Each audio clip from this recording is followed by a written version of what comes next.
তো দেখো বন্ধুরা, যখন বর্ষার টাইমে তখন কিন্তু আমাদের বাড়িতে কুশি মাছ না হলে কই মাছ, চ্যাং মাছ, শিং মাছ এই মাছগুলো তো সব সময় জাবানোই থাকে আর আমরা খাইও। তো দেখো, এইদিকে আজকে কিন্তু অতটা বর্ষা হয়নি, কালকে বিকালে প্রচুর বর্ষা হচ্ছিল, তো সেই কারণে জাল পেতে রেখেছিল, তো জালে তো মাছ পড়েনি। আর দেখা যাক আসলে কটা কুঁচি হয়েছে, তোমাদের সামনেই কিন্তু দেখানো হবে সব একটা একটা করে ঝেড়ে। তো ভিডিওটা তোমরা দেখতে থাকো, একটু স্কিপ করবে না, না হলে কিন্তু বুঝতে পারবে না যে কটা কুচি মাছ হয়েছে কি না হয়েছে। তো বর্ষা দেখে জাল পেতেছিল, আর এখন দেখো বর্ষায় নেই, রোদ্দুর বার হয়ে গেছে প্রায়।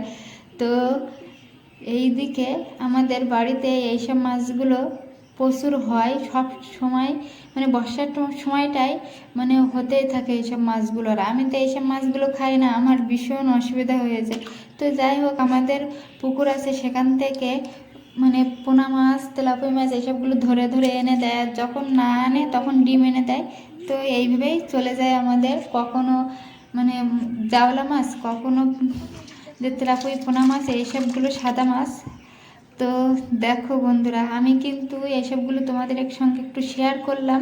আর তারপরে সকালে একটু যেন চা না খেলে দিনটা যেন শুরুই করতে ইচ্ছা হয় না, আর এনার্জিও পাওয়া যায় না। তো আমার একটু আদা দিয়ে চা করতে মানে করে খেতে ভালো লাগে, তো সেই কারণে একটু আদা দিয়ে দেই। আর আমি ভাতটা বসিয়ে দিয়ে তারপরে কিন্তু চলে এসেছি এইদিকে চাল কুমড়ো শাক কাটতে। আর মা বলছিল যে পিছনে দেখো চাল কুমড়ো কয়েকটা গাছ হয়েছে, আর আমাদের এই চাল কুমড়ো গাছে কিন্তু দুটো কুমড়োও হয়েছে। তো সেটা আমরা আগের ভিডিও দেখিয়েছি, কেটে খাওয়া হয়ে গেছে। আর এইদিকে কিন্তু আমরা সবটা নিচ্ছি না, এখনও কিন্তু আছে, ডগা কেটে কেটে নিয়ে নিচ্ছি।